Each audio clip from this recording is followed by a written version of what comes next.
Hello दोस्तों, एक बार फिर से हम मिले हैं न्यू वीडियो में।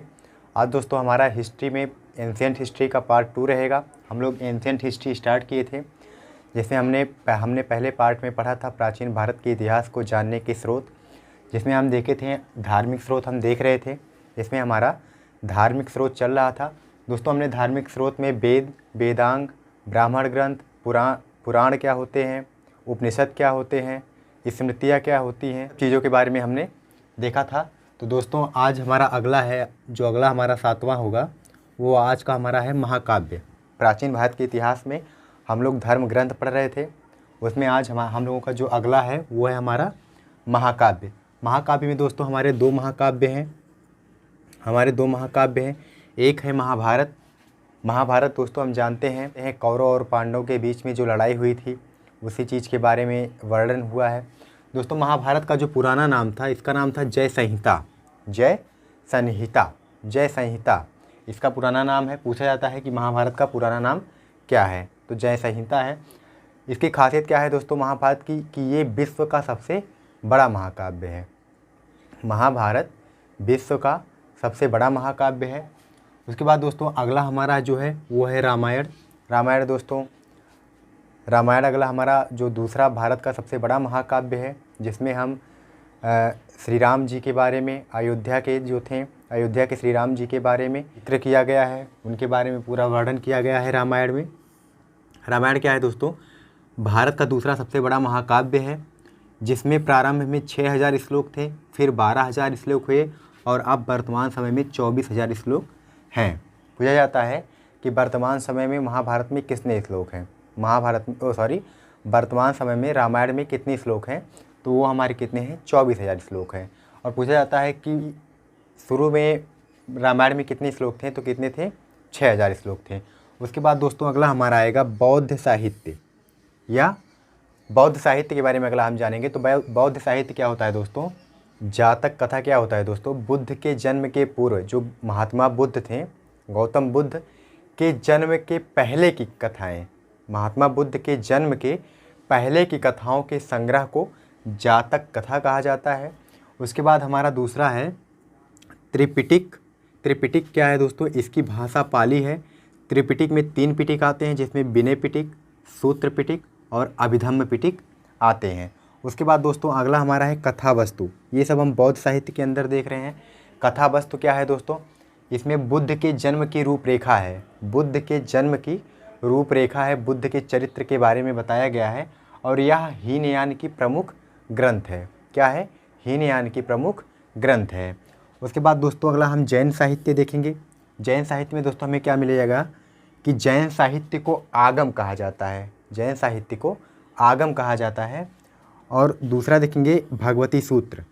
भगवती सूत्र में क्या है दोस्तों, महावीर के जीवन चरित्र का, उनके जीवन के बारे में वर्णन किया गया है। पूछा जाता है कि भगवती सूत्र किस धर्म से संबंधित है, तो जैन धर्म से संबंधित है। फिर पूछा जाएगा कि भगवती सूत्र में किसके बारे में वर्णन किया गया है, तो भगवती सूत्र में महावीर जी के जीवन चरित्र के बारे में वर्णन किया गया है। फिर अगला हमारा आएगा कल्पसूत्र। कल्पसूत्र दोस्तों भद्रबाहु के द्वारा रचित है, और इसमें प्रारंभ के जो जैन तीर्थंकर थे, उनके बारे में कल्पसूत्र में वर्णन किया गया है। इसके अलावा दोस्तों हमारा बच जाता है धर्मसूत्र। ये अलग है, धर्मसूत्र। तो धर्मसूत्र में क्या है दोस्तों, जब हम ऋग्वेद पढ़ रहे थे, तो ऋग्वेद के 10वें मंडल में हमने 4 चतुष्वर्ण समाज के बारे में देखा था। उन्हीं चारों वर्णों का वर्णन, चतुष्वर्ण समाज के बारे में विस्तृत वर्णन धर्मसूत्र में है। उसके अलावा दोस्तों हमारा संहिता आता है, जिसमें मैत्रेयनी संहिता है। मैत्रेयनी संहिता में क्या है दोस्तों, इसमें स्त्रियों की सबसे गिरी हुई स्थिति का वर्णन किया गया है। क्या किया गया है, मैत्रेयनी संहिता में स्त्रियों की सबसे गिरी हुई स्थिति के बारे में बताया गया है।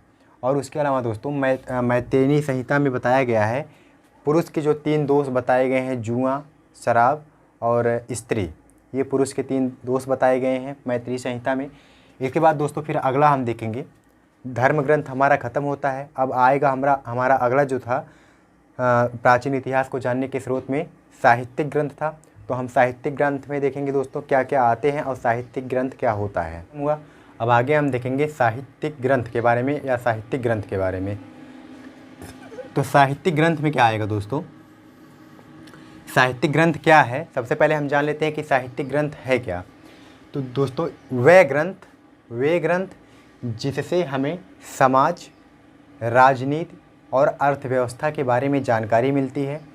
उस टाइम का समाज कैसा था, राजनीति कैसे था और उस टाइम का अर्थव्यवस्था कैसा था, जिस ग्रंथ से हमें इस चीज़ की जानकारी मिलती है उस ग्रंथ को क्या बोला जाता है, साहित्यिक ग्रंथ बोला जाता है।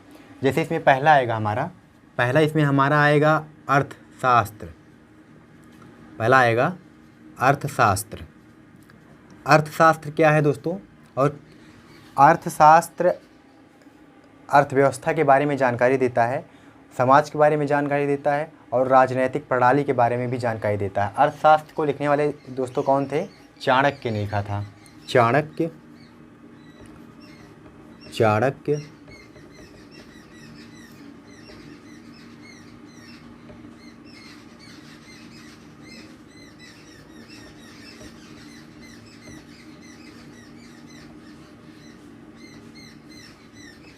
अर्थशास्त्र को चाणक्य ने लिखा था, जिनका अन्य नाम कौटिल्य और विश्वगुप्त है।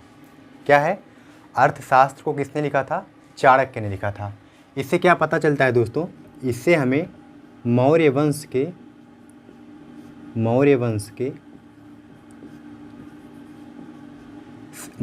के समाज, राजनीति तथा अर्थव्यवस्था के बारे में जानकारी मिलती है। मौर्य वंश में कैसे कैसे समाज चलता था, राजा क्या करते थे, किस तरीके से प्रजा का देखभाल करते थे, वहाँ की अर्थव्यवस्था कैसी थी, वहाँ पे कर कैसे लिए जाते थे, इन सब के बारे में अर्थशास्त्र में बताया गया है। तो क्या है, अर्थशास्त्र से मौर्य वंश के बारे में जानकारी मिलती है वहाँ। और ये अर्थशास्त्र क्या है, अधिकरणों व 180 भागों में बटा है।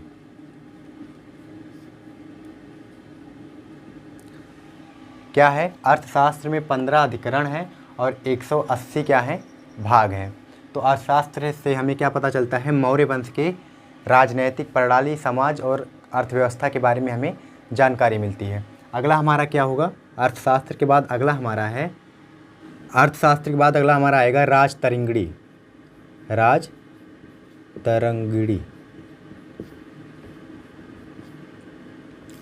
राजतरंगिणी क्या है दोस्तों, ये कश्मीरी लेखक कल्हड़ के द्वारा, कश्मीर के लेखक थे, कश्मीरी लेखक कल्हड़। राजतरंगिणी क्या है, कश्मीरी लेखक कल्हड़ द्वारा रचित है। और इसमें देखेंगे दोस्तों, अर्थशास्त्र जो था ये संस्कृत भाषा में लिखा गया है, संस्कृत भाषा में। कश्मीरी लेखक कल्हड़ द्वारा रचित कश्मीर के बारे में कश्मीर के बारे में जानकारी मिलती है। क्या है, राजतरंगिणी से कश्मीर के बारे में हमें जानकारी मिलती है। ये क्या है दोस्तों, संस्कृत भाषा में लिखा गया, ये क्या है, राजतरंगिणी संस्कृत भाषा में लिखा गया प्रथम क्रमबद्ध पुस्तक है, जिसमें स्टेप बाय स्टेप कश्मीर के बारे में एक एक चीज़ बताया गया है। संस्कृत भाषा में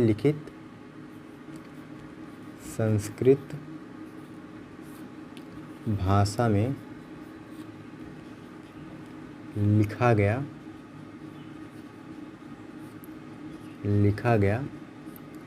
प्रथम क्रमबद्ध पुस्तक है या प्रथम क्रमबद्ध ग्रंथ है। तो ये हो गया दोस्तों हमारा राजतरंगिणी के बारे में। कश्मीरी लेखक कल्हड़ द्वारा रचित, कश्मीर के बारे में बताया गया है, वहाँ के समाज, अर्थव्यवस्था, राजनीतिक प्रणाली कैसे कैसे क्या क्या थी, उन सभी चीज़ों के बारे में बताया गया है और ये संस्कृत भाषा में लिखा गया प्रथम क्रमबद्ध पुस्तक है। उसके बाद दोस्तों अगला हमारा आएगा, अगला हमारा जो तीसरा होगा वो है चचनामा। चचनामा ये क्या है दोस्तों? अली अहमद द्वारा रचित, अली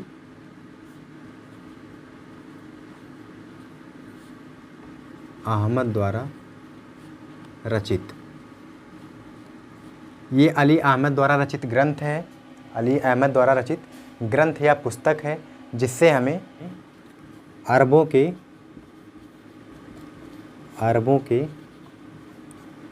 सिंध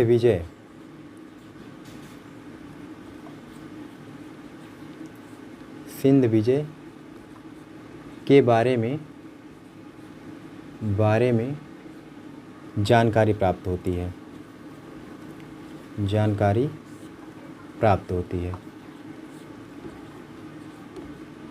क्या होती है? जानकारी प्राप्त होती है। चचनामा अली अहमद द्वारा रचित एक ग्रंथ है, जिससे हमें अरबों के द्वारा जब 712 एडी में अरब लोग भारत पर आक्रमण किए, तो उसी समय के आक्रमण जब वो किए, उस समय के सिंध पर आक्रमण उन्होंने किया था और उस समय के विजय के वृत्तांत के बारे में चचनामा में बताया गया है। फिर अगला हमारा आएगा, ये दोस्तों अरबी भाषा में लिखा गया, फारसी भाषा में, ये हमारा फारसी भाषा में लिखा गया ग्रंथ है।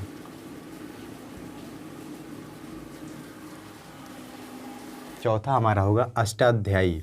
चौथा हमारा क्या होगा? अष्टाध्यायी। यह क्या है दोस्तों? संस्कृत व्याकरण का प्रथम ग्रंथ है। अष्टाध्यायी क्या है?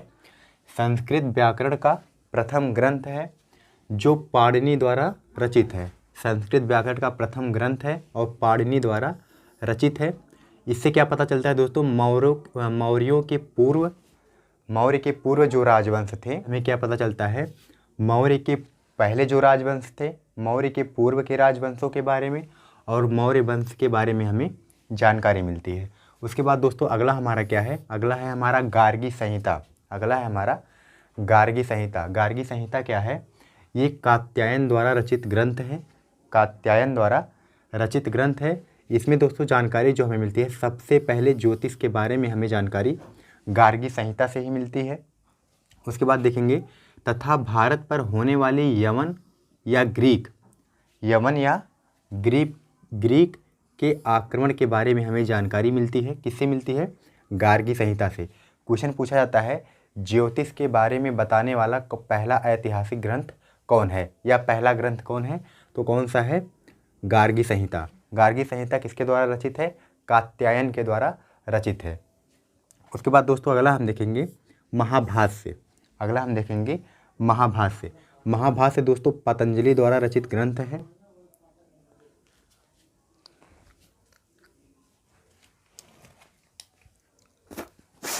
महाभाष्य क्या है दोस्तों? महाभाष्य क्या है? पतंजलि द्वारा रचित ग्रंथ है। पतंजलि द्वारा रचित ग्रंथ है और ये शुंग वंश के बारे में हमें जानकारी देती है। महाभाष्य से हमें शुंग वंश के बारे में जानकारी मिलती है। और ये महाभाष्य जो है दोस्तों, ये एक टीका है अष्टाध्यायी पर। जैसे एक बुक पर एक चैप्टर होता है, उसी तरीके से महाभाष्य जो है ये एक टीका है। किस पर? अष्टाध्यायी पर। क्या है? अष्टाध्यायी पर एक टीका है महाभाष्य। अब आगे दोस्तों हम देखेंगे, इसमें हमारा ऐतिहासिक ग्रंथ खत्म होता है। ऐतिहासिक ग्रंथ के बाद हमारा आता है विदेशी यात्रियों का विवरण। विदेशी जो हमारे यहाँ आए थे, विदेशी आए थे, उनके द्वारा जो विवरण दिया गया या कुछ पुस्तकें लिखी गई जिसमें बताया गया कि भारत की राजव्यवस्था, अर्थव्यवस्था या समाज इस तरीके से है, इस चीज़ को फॉलो करता है, ये चीज़ें मानता है, कैसा है समाज, इस चीज़ों के बारे में जो विदेशी यात्री आए थे भारत में, उनका जो विवरण है, अब हम उसे देखेंगे। तो सबसे पहले हम जान लेते हैं कि विदेशी यात्री भारत आए क्यों थे। विदेशी यात्री भारत इसलिए आते थे कि वो व्यापार कर सके, व्यापार कर सके, या तो कोई गुप्त जानकारी लेने के लिए आते थे, या तो वो शिक्षा लेने के लिए आते थे, या किसी दूसरे देश के राजदूत बन करके भारत में आते थे, या फिर घूमने टहलने या भ्रमण करने के लिए भारत में वो आते थे। तो अब हम देखेंगे विदेशी यात्रियों के विवरण। तो दोस्तों सबसे पहले हम देखेंगे विदेशी यात्रियों के विवरण में। तो विदेशी यात्री किस लिए भारत आते थे? ये या तो भ्रमण के लिए आते थे, भ्रमण टहलने घूमने के लिए भारत आते थे, या फिर राजदूत बन के आते थे, राजदूत बन के आते थे, या तो ये शिक्षा के लिए आते थे, या तो ये लूट के लिए आते थे, लूट चोरी करने के लिए, भारत से खजाने ले जाने के लिए भारत आते थे। इसके बाद दोस्तों इनमें से सबसे पहले हम देखेंगे कि जो सबसे पहले आए थे, सबसे पहले आए थे यूनानी या रोमन लेखक या विदेशी। सबसे पहले कौन आए थे? यूनानी या रोमन। तो इसमें दोस्तों सबसे पहले हम देखेंगे, इसके बाद आए थे हमारे यूनानियों के बाद हम क्रम देख लेंगे कैसे कैसे कौन आया। तो सबसे पहले आए थे यूनानियों के बाद आए थे चीनी लेखक आए थे। चीनियों के बाद आते हैं अरबी आते हैं। अरबी में जो मुग़ल वगैरह मुस्लिम वगैरह आते हैं, ये लोग आते हैं। उसके बाद कुछ अन्य लेखक आते हैं, 2-4 इसमें आएंगे हमारे अन्य लेखक। तो कभी कभी क्या होता है, हमसे क्रम पूछ लिया जाता है कि पहले कौन आया। तो सबसे पहले कौन आए थे? यूनानी या रोमन। उसके बाद आए थे हमारे चीनियों के बाद आए थे अरबी के बाद कुछ अन्य लेखक। तो सबसे पहले हम देखेंगे यूनानी लेखकों को।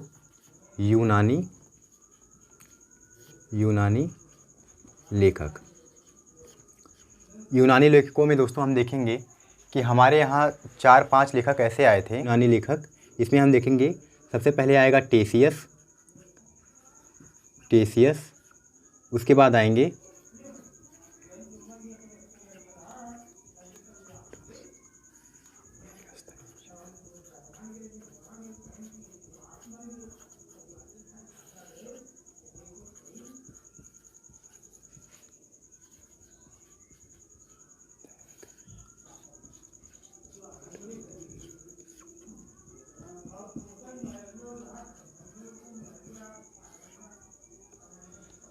आएंगे तो दोस्तों यूनानी लेखक में हमारे कौन कौन से आएंगे?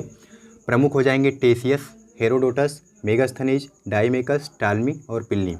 ये जो दोस्तों जो ये लेखक थे, ये जो हमारे यहाँ विदेशी यात्री आए थे, ये जो जितने यात्री हैं, ये किसी न किसी राजा के दरबार में आते थे, तो सबसे पहले हम देख लेंगे कि जो ये आए थे इसमें से जो प्रमुख हैं वो भारत के बारे में क्या क्या बताए हैं और किसके दरबार में वो भारत में आए थे। सबसे पहले देखेंगे टेसियस के बारे में। सबसे पहले देखेंगे हम टेसियस के बारे में। तो दोस्तों टेसियस जो है यह एक ईरानी था।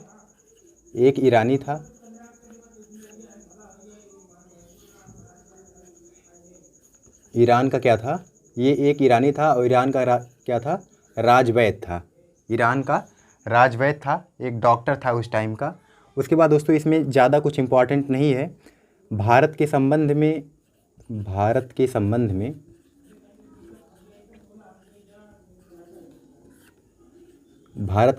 में इसने जो भी कुछ इसने बताया भारत के संबंध में इसके विवरण जो है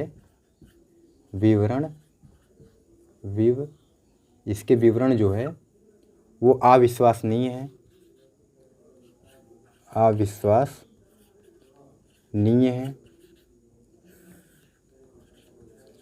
ये टेसियस जो था दोस्तों ईरान का राजवैद्य था, लेकिन ये जो भारत के बारे में बताया है बहुत ज़्यादा बढ़ा चढ़ा के बताया है। उसके बताने के हिसाब से हिस्ट्री में कहीं मैच नहीं होता, इसलिए इसने विवरण दिया भारत के बारे में उसे अविश्वसनीय माना जाता है।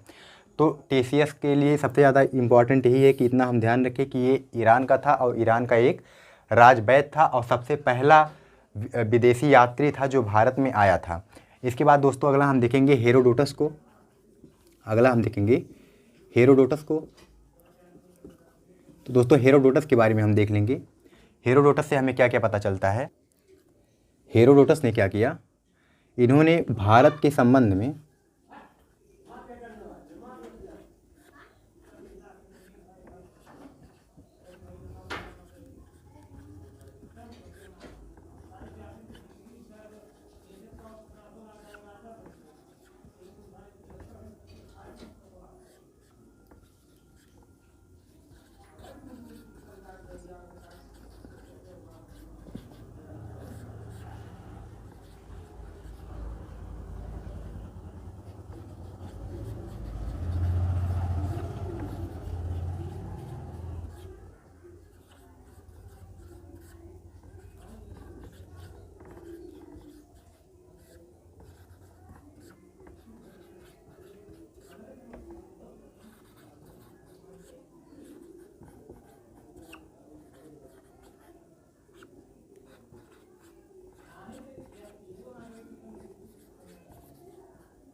तो क्या होगा दोस्तों, क्या होगा कि हेरोडोटस के बारे में हम देखेंगे। भारत के संबंध में इनके विवरण क्रमबद्ध व विश्वसनीय है। जो इन्होंने भारत के बारे में बताया वो एक सिस्टमेटिक तरीके से बताया, क्रमबद्ध तरीके से बताया।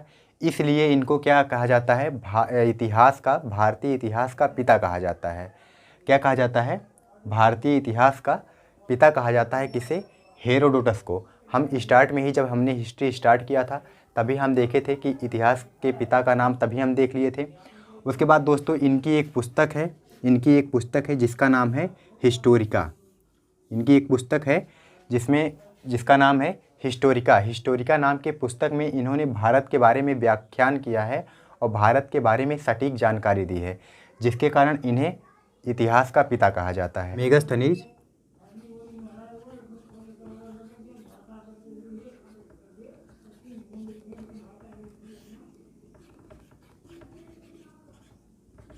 यह सेल्यूकस निकेटर का राजदूत था।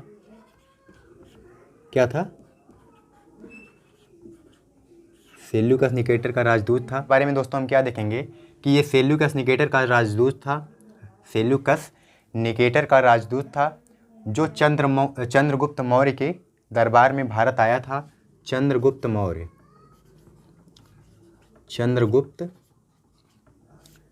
मौर्य के दरबार में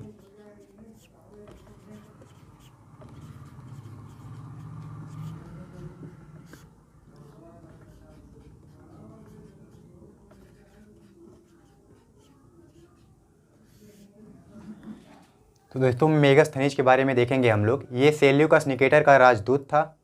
मेगास्थनीज सेल्यूकस निकेटर का राजदूत था और ये चंद्रगुप्त मौर्य के दरबार में भारत आया था। इसकी एक पुस्तक है जिसका नाम इंडिका है और इंडिका से हमें मौर्यकालीन राजवंश के बारे में जानकारी मिलती है। मौर्य काल के प्रशासन के बारे में हमें इस इंडिका से जानकारी मिलती है। और मौर्यकालीन के बारे में जानकारी देने वाला सबसे प्रमुख जो पुस्तक है या ग्रंथ है वो इंडिका है, जो मेगास्थनीज के द्वारा लिखा गया था और ये चंद्रगुप्त मौर्य के दरबार में भारत आया था।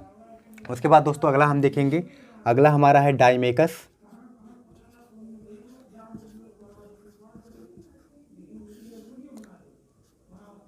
अगला हमारा होगा हम पढ़ रहे थे कि जो हमारे यहाँ विदेशी यात्री आए थे, विदेशी यात्रियों से हमें जो एंशिएंट हिस्ट्री के बारे में, प्राचीन इतिहास के बारे में जो जानकारी मिलती है उसके बारे में हमने 4 देखा था। 5वां हमारा है डायमेकस।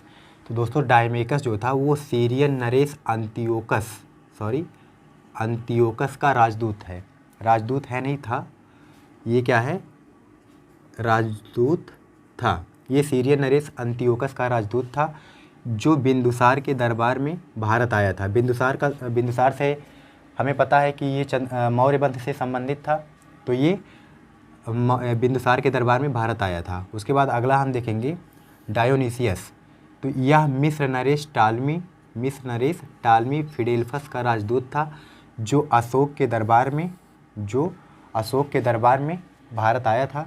उसके बाद अगला हमारा है टालमी क्या है दोस्तों, ये 2री शताब्दी में भारत आया था। 2री शताब्दी का मतलब है ईसा मसीह के जन्म के बाद दूसरे 100 वर्षों में, मतलब 200 वर्ष जब दूसरी सेंचुरी लगी है, सेकेंड सेंचुरी, तब ये भारत आया था। और भारत आने के बाद इसने भारत का भूगोल नामक पुस्तक लिखा था। भारत का भूगोल नामक पुस्तक लिखा था जो इंग्लिश में है जियोग्राफी ऑफ इंडिया। ये डायरेक्ट क्वेश्चन पूछा जाता है कि भारत का भूगोल नामक पुस्तक हिस्ट्री में, एंशिएंट हिस्ट्री में किसने लिखा। तो एंशिएंट हिस्ट्री में जियोग्राफी ऑफ इंडिया या भारत का भूगोल नामक पुस्तक टालमी के द्वारा लिखा गया, जो दूसरी शताब्दी में भारत आया था। उसके बाद अगला हम देखेंगे प्लिनी। ये भी एक रोमन या यूनानी लेखक था। ये भी एक रोमन या यूनानी लेखक था। ये जब भारत में आया तो नेचुरल हिस्ट्री नामक पुस्तक लिखा और उसमें उस समय के जीव जंतुओं के बारे में, वनस्पतियों के बारे में, जो उस टाइम के वनस्पतियों का यूज कैसे किया जाता था, क्या खाया जाता था, क्या नहीं खाया जाता था, और उसके अलावा जो वहाँ पे जीव पाए जाते थे, किन जीवों का उपयोग घुड़दौड़ में, रथ दौड़ में आदि चीज़ों में किया जाता था, किन जीवों से दूध प्राप्त किया जाता था या किन जीवों का यूज अपने लिए किया जाता था, उससे संबंधित इन्होंने जो पुस्तक लिखी थी उसका नाम था नेचुरल हिस्ट्री। उसका क्या नाम था? नेचुरल हिस्ट्री नामक पुस्तक लिखी, जिसमें इन्होंने उस समय के जीवों और वनस्पतियों के बारे में बताया है। उसके बाद दोस्तों यहाँ पे हमारे यूनानी, ग्रीक या रोमन लेखक जो थे वो यहाँ पे कंप्लीट होते हैं। इनके बाद हमारे आएंगे, हमने देखा था सीरियल वाइज कि जो हमारे यहाँ विदेशी यात्री आए थे उनमें सबसे पहले रोमन या यूनानी आए थे। उसके बाद हमारे आए थे चीनी लेखक या चीनी यात्री आए थे। उसके बाद हमारे आए थे अरबी यात्री जो 712 एडी के बाद, जो 712 एडी से स्टार्ट हुए थे, 712 एडी से स्टार्ट हुए थे। तो हमारा पहला कंप्लीट हुआ यहाँ पे रोमन या यूनानी लेखक। सेकंड हम देखेंगे चीनी यात्री, जो हमारे यहाँ चीनी यात्री आए थे। तो चीनी यात्रियों में दोस्तों हम क्या देखेंगे, जो सबसे प्रमुख हैं, जो सबसे मेन है, वो फाहियान है, सन युगन है, ह्वेनसांग है, इत्सिंग है। ये दोस्तों जो चीन के यात्री आए थे, ये भारत आए थे। इनका मेन मोटो जो था, मेन उद्देश्य था कि भारत से ये धर्म ले जाएं या अपने धर्म का प्रचार भारत में करें, और भारत के जो हमारी राजनीतिक प्रणाली थी, जो यहाँ के लोग रहते थे, या फिर ये चाहते थे कि यहाँ के लोग जो है कैसे इनका रीति रिवाज है, किस तरीके से रह रहे हैं, इनकी संस्कृति क्या है, इनकी सभ्यता क्या है, इसके बारे में ये लोग यहाँ पे जानने आते थे। तो हम अब देखेंगे चीनी यात्री में सबसे पहला जो हमारा होगा फाहियान किसके काल में आया और इसने क्या क्या किया, कब आया। तो दोस्तों अब आगे हम क्या देखेंगे, आगे हम देखेंगे चीनी यात्री, जो हमारे यहाँ चीनी लेखक या चीनी विदेशी यात्री जो आए थे। अब हम उनसे देखेंगे कि हमें क्या क्या जानकारी मिलती है। तो हम देखेंगे दोस्तों सबसे पहले फाहियान के बारे में, जो हमारा प्रमुख था। प्रमुख में पहला हमारा फाहियान था। फाहियान में हम देखेंगे कि यह एक चीनी यात्री था। ये एक चीन का यात्री था या चीन का लेखक था जो भारत में आया था। और ये आया कब था, किसके शासनकाल में आया था? ये गुप्त वंश उस टाइम चल रहा था। प्राचीन भारत के इतिहास में उस टाइम गुप्त वंश चल रहा था, जब गुप्त वंश के राजा हुए थे। और उस टाइम गुप्त वंश का राजा कौन था? चंद्रगुप्त द्वितीय, जिसने विक्रमादित्य की उपाधि हासिल की थी। वो उस टाइम क्या थे, यहाँ के राजा थे। उन्हीं के शासनकाल में ये चीनी यात्री फाहियान, डायरेक्ट क्वेश्चन पूछा जाता है कि चीनी यात्री फाहियान या फाहियान किसके काल में भारत आया। तो क्या होगा कि चीनी यात्री फाहियान जो था वो चंद्रगुप्त द्वितीय के काल में भारत आया। कभी कभी क्या देता है कि विक्रमादित्य के काल में, तो वहाँ पे विक्रमादित्य भी रहेगा अगर चंद्रगुप्त द्वितीय नहीं है, या फिर ऐसे दे देगा चंद्रगुप्त द्वितीय विक्रमादित्य, इस तरीके से देगा। फिर इन्होंने एक पुस्तक लिखी, बौद्ध राज्यों का अभिलेख। इन्होंने क्या पुस्तक लिखी? बौद्ध राज्यों का अभिलेख, जिससे हमें गुप्त वंश के बारे में, गुप्त वंश की राजव्यवस्था, अर्थव्यवस्था, सामाजिक दशा और वहाँ की राजनीति कैसी थी, इसके बारे में हमें इस बौद्ध राज्यों के अभिलेख नाम के पुस्तक से जानकारी मिलती है। फिर अगला आएगा हमारा, इससे गुप्त वंश के बारे में जानकारी मिलती है। फिर कह रहा है कि ये विशेषकर भारत में तो आए थे, लेकिन उस टाइम क्या है कि विशेषकर मध्य प्रदेश के बारे में जानकारी दिया। और जानकारी में इन्होंने बताया क्या कि यहाँ की प्रजा बहुत खुश है, यहाँ बहुत समृद्धि है, संस्कृति का बहुत विकास है, पेड़ पौधों से भरा हुआ है, ये बहुत स्वच्छ और समृद्ध प्रदेश है। तो इन्होंने विशेषकर मध्य प्रदेश के बारे में ही बताया था। फिर अगला दोस्तों हम देखेंगे, अगला हमारा है संयुगन या संयुग्न। अगला हमारा है संयुग्न। ये क्या है दोस्तों, ये 3 साल तक भारत में क्या होगा दोस्तों। अगला हम देखेंगे संयुग्न के बारे में, इसमें ज़्यादा पॉइंट नहीं इंपॉर्टेंट है। तो संयुग्न के बारे में दोस्तों हम देखेंगे, इसमें ज़्यादा पॉइंट दोस्तों हमारे इंपॉर्टेंट नहीं है। इसमें मेन क्या है कि ये 3 साल तक भारत में रहा था, ये 3 साल तक भारत में रहा था। उसके बाद देखेंगे कि ये मेन आया था किस रीजन से आया था, क्या पर्पज़ लेके, किस उद्देश्य से ये भारत में आया था। तो इसका मेन उद्देश्य क्या था कि बौद्ध धर्म को जानने के लिए और अपने देश में ले जा कर के बौद्ध धर्म का प्रचार करने के लिए ये भारत में आया था। दोस्तों हम जानते हैं कि चीन, पूरा चीन बौद्धिस्ट है, वो बौद्ध धर्म को बहुत ज़्यादा मानता है। तो संयुग्न में हमारे 2 पॉइंट इंपॉर्टेंट हैं, ये 3 साल तक भारत में रहा, 3 साल तक भारत में रहा और बौद्ध धर्म की शिक्षा लेने के लिए भारत में आया था। फिर अगला हम देखेंगे, अगला हमारा है ह्वेनसांग। अगला है हमारा ह्वेनसांग। इसके बारे में दोस्तों देखेंगे, ये ज़्यादा पूछा जाने वाला क्वेश्चन है। सबसे पहला क्वेश्चन पूछा जाता है कि ह्वेनसांग किसके शासनकाल में भारत में आया। तो क्या होगा, ह्वेनसांग जो है हर्षवर्धन के काल में भारत आया था। हा से ह्वेनसांग होगा, हा से आपका हर्षवर्धन हो जाएगा। ये मोस्ट इंपॉर्टेंट है, इसलिए इसे समझने के लिए, केवल समझने के लिए सपोज दैट मानेंगे, हा को मैच करवाएंगे, ह्वेनसांग हर्षवर्धन। हर्षवर्धन के काल में भारत आया और ये सबसे ज़्यादा टाइम तक 15 साल तक भारत में रहा। भारत में वो 15 साल तक किया क्या, उस टाइम नालंदा विश्वविद्यालय में ये अध्ययन भी किया और अध्यापन भी किया। अध्ययन का मतलब शिक्षा भी लिया और शिक्षित होने के बाद दूसरों को शिक्षा दिया भी। तो ये हर्षवर्धन के काल में भारत आया, 15 साल तक भारत रहा। और इसने एक पुस्तक लिखा उस टाइम, जिससे हर्षवर्धन के काल के बारे में, हर्षवर्धन जो प्रयाग में जा कर के हर 5 साल में नहाता था, स्नान करवाता था, मेला वगैरह लगता था, उसके बारे में भी CUK नामक पुस्तक में, इनकी जो पुस्तक है CUK, इस पुस्तक में इसका वृत्तांत, इसका व्याख्यान किया गया है, जिससे हर्ष के बारे में जानकारी मिलती है। हर्ष के बारे में जानकारी देने वाला CUK नाम का पुस्तक है। फिर आगे हम देखेंगे, ये नालंदा विश्वविद्यालय में अध्ययन व अध्यापन किए, इसके बारे में हम देख चुके हैं।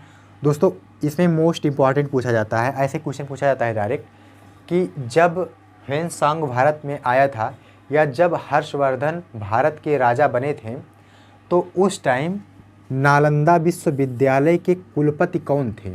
नालंदा विश्वविद्यालय के कुलपति, जैसे कुलपति का मतलब होता है एक विद्यालय में प्रधानाचार्य होते हैं। नॉर्मली जो नर्सरी होते हैं, प्राइमरी या जूनियर होते हैं, उन कॉलेजों में प्रधानाचार्य या हेड होते हैं।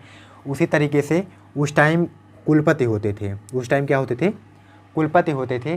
तो ऐसे पूछा जाता है कि जब ह्वेनसांग भारत में आया या जब हर्षवर्धन के काल में नालंदा विश्वविद्यालय के कुलपति कौन थे, तो उस टाइम नालंदा विश्वविद्यालय के कुलपति शीलभद्र थे। कौन था, शीलभद्र थे। फिर दोस्तों यहाँ पे हमें ह्वेनसांग के बारे में टोटल जानकारी मिल चुकी है। फिर अगला हम देखेंगे इत्सिंग के बारे में। अगला देखेंगे हम इत्सिंग के बारे में। तो दोस्तों ये 7वीं शताब्दी के अंत में, जब 7वीं शताब्दी हमारी चल रही थी, मतलब 600 प्लस AD, ईसा मसीह के जन्म के बाद 600 प्लस AD में जब ये शताब्दी हमारी चल रही थी, 7वीं शताब्दी, उसके अंत में ये भारत में आया था। और उस समय के भारत की दशा कैसी थी, भारत की स्थिति कैसी थी, भारत में धर्म कैसे थे, भारत में लोग कैसे थे, समाज कैसा था, राज्य व्यवस्था कैसी थी, अर्थव्यवस्था कैसा था, इसके बारे में हमें ये बताते हैं। इसके बारे में हमें इत्सिंग से पता चलता है। और दोस्तों यह एक ट्रांसलेटर भी था। ट्रांसलेटर का मतलब कि यह एक अनुवादक था। अनुवादक का मतलब होता है जैसे आप किसी और लैंग्वेज को जानते हैं, हम किसी और लैंग्वेज को जानते हैं। अगर आप दोनों को जानते हैं तो जिस लैंग्वेज में हम बोलेंगे और आप अपने यहाँ के लोगों को उस लैंग्वेज में बताएंगे, तो उस तरीके से ये ट्रांसलेटर थे। ट्रांसलेटर का यही हिंदी है, अनुवादक थे। ये एक अनुवादक थे। तो दोस्तों यहाँ पर हमने विदेशी यात्रियों से प्राप्त होने वाली जानकारी के बारे में 2 लोगों को हमने देख लिया। एक देखा हमने जो हमारे यूनान या रोमन के लेखक थे, दूसरा हमने देखा जो हमारे चीन के लेखक थे। फिर अब हम तीसरा देखेंगे। तीसरा हमारा होगा तीसरा हमारा होगा जो हमारे अरब यात्री थे या अरब लेखक भारत में आए और उन्होंने भारत के बारे में क्या क्या बताया। अरब लोग दोस्तों 712 ईस्वी में 712 एडी में 712 एडी में ये लोग भारत आए थे जब भारत पे आक्रमण हुआ, और तभी से भारत गुलाम होना स्टार्ट हो गया। आगे जा कर के 1400-1500 ईस्वी के आसपास से भारत पूरी तरीके से गुलाम हो चुका था और ये जाकर हमें स्वतंत्रता कब मिली। उसके बाद गुलाम होते होते फिर अंग्रेज़ों ने हमें अपना गुलाम बनाया। फिर जाके 1947 में हम काफ़ी कठिन परिश्रम, बहुत सारी लड़ाइयाँ, बहुत संघर्ष, अपने देश के बहुत सारे वीर जवानों को खोने के बाद सन 1947 में हम भारत की स्वतंत्रता पाएँ या अपने देश की आज़ादी पाते हैं। तो अब अगला हम देखेंगे, चीनी यात्री हो गए हमारे, रोमन या यूनान के यात्री हो गए। अब हम देखेंगे अरब के यात्री या अरबी यात्री। ये कि अरबी लेखक आए कब। अरबी लेखक 712 में जब पहली बार 712 एडी में 712 एडी में जब प्रथम बार सफल मुस्लिम आक्रमण हुआ, तब से हमारे देश में अरबियों का आना स्टार्ट हो गया। उसके बाद देखेंगे सबसे इसमें जो प्रमुख हैं वो 2 अरबी यात्री हैं, एक है अल बरूनी और दूसरा है इब्न बतूता। एक है अल बरूनी और दूसरा है इब्न बतूता। तो अल बरूनी के बारे में दोस्तों सबसे पहले हम देखेंगे। अल बरूनी में जानेंगे दोस्तों, ये महमूद गजनवी के साथ भारत आया था। अल बरूनी जो था वो महमूद गजनवी के साथ भारत आया था और इसकी पुस्तक जो थी किताबुल हिंद या फिर तहकीके हिंद या उसी को हम कहेंगे भारत की खोज, जो कि अरबी भाषा में लिखी गई है। तो ये किस लिए आया था? भारत के बारे में जानने, खोज करने उसकी भारत आया था और ये अरबी भाषा में लिखी गई पुस्तक है। इसे दोस्तों इस पुस्तक से हमें राजपूत राजाओं के बारे में जानकारी मिलती है। इस पुस्तक से हमें राजपूत राजाओं के बारे में जानकारी मिलती है और इसी पुस्तक में तंत्र मंत्र, त्यौहार और खगोल शास्त्र के बारे में पहली बार बताया गया है। दोस्तों ये जो अल बरूनी था ये संस्कृत पढ़ने वाला प्रथम मुस्लिम था। क्या था? अल बरूनी संस्कृत पढ़ने वाला प्रथम मुस्लिम था, प्रथम मुस्लिम यात्री था। उसके बाद इसकी जो ये पुस्तक है तहकीके हिंद या भारत की खोज, ये 80 पाठों या 80 अध्यायों में बटा हुआ है या 80 भागों हम कह दें। उसके बाद दोस्तों दूसरा हमारा आएगा इब्न बतूता। दूसरा हमारा आएगा इब्न बतूता। इब्न बतूता दोस्तों ये मोरक्को का अरबी यात्री था, मोरक्को का यात्री था जो एक अरबी था। उसके बाद देखेंगे हम कि ये मोहम्मद बिन तुगलक के समय में भारत में आया, लगभग 14वीं एडी में, 14वीं ईस्वी में भारत आया ये। और तुगलक इससे इतना खुश हुआ कि 1333 एडी में इब्न बतूता को दिल्ली का काजी नियुक्त किया। इब्न बतूता को काजी नियुक्त किया। कहाँ का काजी? दिल्ली का काजी। जैसे काजी का मतलब होता है एक सभा में या एक जैसे मंत्रिमंडल होता है, मंत्रिमंडल में एक खास व्यक्ति, उसी तरीके से ये इन्हें काजी नियुक्त किया। किसको? इब्न बतूता को। और इब्न बतूता की एक पुस्तक है जिसका नाम रेहला या रिहला है। इसका नाम रेहला या रिहला है। उसके बाद दोस्तों हम देखेंगे कुछ अन्य लेखक, जो हमारे यहाँ कुछ अन्य लेखक आए। अन्य लेखकों में दोस्तों पहला है तारानाथ। ये तिब्बत के लेखक थे। सबसे ज़्यादा पूछा जाता है कि तारानाथ कहाँ के लेखक हैं, तो तिब्बत के लेखक हैं। और इनकी पुस्तक के बारे में पूछा जाता है तो इनकी पुस्तक का नाम रंगयून या तंगयून है। फिर अगला हमारा आएगा दूसरा, ये है मार्को पोलो। मार्को पोलो दोस्तों, मार्को पोलो के बारे में बहुत ज़्यादा पूछा जाता है। मार्को पोलो कहाँ के थे, तो ये इटली के यात्री थे और 13वीं शताब्दी के अंत में भारत आए थे। 13वीं शताब्दी के अंत में भारत आए थे। और सबसे इम्पॉर्टेंट जो क्वेश्चन इससे पूछा जाता है विदेशियों से आने वाला एकमात्र विदेशी यात्री या एकमात्र विदेशी जो दक्षिण भारत में आया था वो कौन था? Marco Polo. और दक्षिण भारत में पांड्या राज में आए थे। जहाँ पे पांड्या राज की राजधानी चल रही थी, पांड्या राज चल रहा था, वहाँ पे आने वाले ये प्रथम विदेशी और पूरे भारत में, दक्षिण भारत में आने वाले प्रथम विदेशी यात्री कौन था? Marco Polo. इसमें सबसे ज़्यादा इम्पोर्टेंट पूछा जाता है कि डायरेक्ट पूछा जाएगा कि दक्षिण भारत में आने वाला प्रथम विदेशी यात्री कौन था? तो दक्षिण भारत में आने वाले प्रथम विदेशी यात्री मार्को पोलो थे। प्रथम विदेशी यात्री मार्को पोलो थे। तो दोस्तों अब हमारा ये भी ख़त्म हो गया। अब दोस्तों हम देखेंगे कि कुछ हमें प्राप्त हुए थे सिक्के या अभिलेख। अब हम देखेंगे कि अभिलेख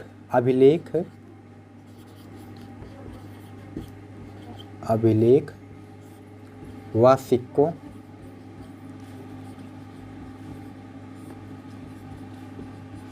से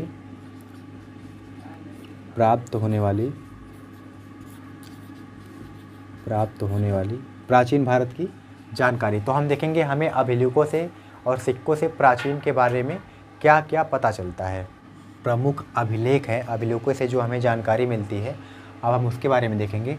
तो सबसे पहले आएगा हमारा बोगाजगोई अभिलेख। ये 1400 BC मतलब before birth of Christ, Isa Masih के जन्म के 1400 साल पहले का ये अभिलेख है। ये एशिया माइनर से मिला था, एशिया माइनर का अभिलेख है। इसमें क्या है दोस्तों, जानकारी क्या मिलती है? इससे वैदिक काल के जो देवता थे इंद्र, मित्र, नासत्य और वरुण, इन सब के बारे में इस अभिलेख से हमें जानकारी मिलती है। और दोस्तों ये अभिलेखों में सबसे पुराना अभिलेख है। क्वेश्चन पूछा जाता है, क्वेश्चन डायरेक्ट पूछ लेता है कि सबसे पुराना अभिलेख कौन सा है? तो बोगाजगोई का अभिलेख है। कहाँ से मिला था? एशिया माइनर से। क्या जिक्र है इसमें? वैदिक देवताओं के बारे में वर्णन है और ये सबसे पुराना अभिलेख है। फिर अगला हमारा आता है एरन अभिलेख। भानुगुप्त से संबंधित अभिलेख है। इसमें मोस्ट इम्पॉर्टेंट पूछा जाता है कि किस अभिलेख में सती प्रथा के बारे में बताया गया है? तो एरन अभिलेख में सती प्रथा के बारे में बताया गया है। फिर अगला हमारा आता है हाथी गुम्फा अभिलेख। ये कलिंग राजा खारवेल से संबंधित है। कलिंग के एक राजा थे खारवेल, उनसे संबंधित ये अभिलेख है। इसमें भारतवर्ष का सबसे पहले उल्लेख हुआ है। भारतवर्ष शब्द जो है सबसे पहले कलिंग अभिलेख में मिलता है। पूछा जाता है कि भारतवर्ष का जिक्र सबसे पहले किस अभिलेख में किया गया है या किस जगह पे मिलता है? तो क्या है? हाथी गुम्फा अभिलेख में। दोस्तों इस अभिलेख में कोई तिथि नहीं लिखी गई है। तिथि का मतलब क्या होता है? कोई डेट नहीं लिखा गया है। डेट ना होने की वजह से इसे तिथि रहित मतलब होता है के बिना, तिथि के बिना, इसे तिथि रहित अभिलेख भी बोला जाता है। फिर अगला हमारा आएगा गरुड़ अभिलेख। तो ये हेलियोडोरस नाम के ग्रीक राजदूत से संबंधित है और इसमें भागवत धर्म का उल्लेख है। गरुड़ अभिलेख में कैसे याद रखेंगे हम कि भगवान विष्णु का वाहन जो है वो गरुड़ है। भगवान विष्णु का जो वाहन है वो गरुड़ है और गरुड़ से संबंधित है भागवत। भागवत मतलब क्या होता है? भागवत कथा जो होता है, भागवत कथा में जो श्री कृष्ण ने भागवत लिखा था जब कुरुक्षेत्र में लड़ाई हो रही थी, इसमें कौरव और पांडव के बीच में महाभारत की लड़ाई हो रही थी, तब अर्जुन को महाभागवत या भागवत के बारे में उन्होंने प्रवचन दिया था। तो वही है भागवत धर्म किससे संबंधित है? गरुड़ अभिलेख से। और कौन से देवता? श्री कृष्ण से या विष्णु से। फिर अगला आएगा हमारा पाँचवा और छठवां, दोनों भीतरी अभिलेख और जूनागढ़ अभिलेख। ये किससे संबंधित है? स्कंदगुप्त से। और इससे जानकारी हमें क्या मिलती है? भारत पर होने वाले हूण आक्रमण की। इससे हमें भारत पर होने वाले हूण आक्रमण के बारे में पता चलता है। फिर दोस्तों अगला हमारा आएगा सिक्के। सिक्कों से हमें प्राचीन भारत के इतिहास के बारे में क्या क्या जानकारी मिलती है वो देखेंगे। तो सबसे पहले हम देखेंगे कि जो प्राचीन सिक्के होते थे, जो पुराने सिक्के होते थे, उन्हें क्या कहा जाता था? उन्हें कहा जाता था आहत सिक्के। उन्हें क्या कहा जाता था? आहत सिक्के। आहत सिक्के या पंचमार्क सिक्के या पंचमार्क सिक्के। दोस्तों पंचमार्क सिक्के क्या होते हैं? पंचमार्क का मतलब होता है जैसे कोई धातु है, कोई पदार्थ है, कोई धातु। आहत सिक्के क्या होते हैं? आहत या पंचमार्क सिक्के। पंचमार्क का क्या मतलब है? जैसे कोई एक धातु है उस पर एक ठप्पा लगा देना, एक ठप्पा लगा करके मुहरों पर अंकित कर देना, पंचमार्क सिक्के कहलाता है। तो क्या है कि धातु पर विशेष ठप्पा लगाकर पंचमार्क सिक्के बनाए जाते हैं। और सर्वप्रथम सिक्के पर लेख, मान लीजिए सिक्के पहले चलते थे लेकिन उस पर कुछ लिखा नहीं रहता था, कोई फिगर या कोई चित्र नहीं रहता था। तो सबसे पहले सिक्कों पर लेख किसने लिखवाया? यवन शासकों ने। जो हमारे यहाँ यवन आक्रमण हुआ था, जो यवन के लोग आए थे, उन्होंने सर्वप्रथम सिक्कों पर लेख लिखवाने की प्रथा जारी की। उसके बाद अगला हम देखेंगे समुद्रगुप्त। गुप्त वंश के जो शासक थे उसमें समुद्रगुप्त आते हैं, और समुद्रगुप्त के सिक्कों पर उन्हें वीणा बजाते हुए दिखाया गया है, जिससे पता चलता है कि ये संगीत के प्रेमी थे। क्या थे? ये संगीत के प्रेमी थे। फिर अगला आता है हमारा आरिकमेडु सिक्के। आरिकमेडु सिक्के हैं जो पुदुचेरी के निकट जहाँ से हमें पुदुचेरी के निकट रोमन के सिक्के प्राप्त हुए थे। तो दोस्तों यहाँ पर हमारे सिक्के, उसके बाद हमारे ये आ जाएंगे अभिलेख या स्तंभ लेख, उसके बाद आएंगे हमारे जो विदेशी यात्रियों के विवरण थे, उसके बाद आएंगे हमारे जो धार्मिक ऐतिहासिक ग्रंथ थे या फिर जो हमारे साहित्यिक ग्रंथ थे। इनसे प्राप्त होने वाली टोटल जानकारियाँ हम लोग देख चुके हैं कि प्राचीन भारत के बारे में कहाँ कहाँ से हमें क्या क्या जानकारी मिलती है। अब दोस्तों ये यहाँ तक की दोस्तों वीडियो आपको पूरा समझ में आई होगी। सब्सक्राइब करें, लाइक करें अगर चैनल पे न्यू हैं, और ज़्यादा से ज़्यादा दोस्तों को इसे शेयर करें। Thank you so much.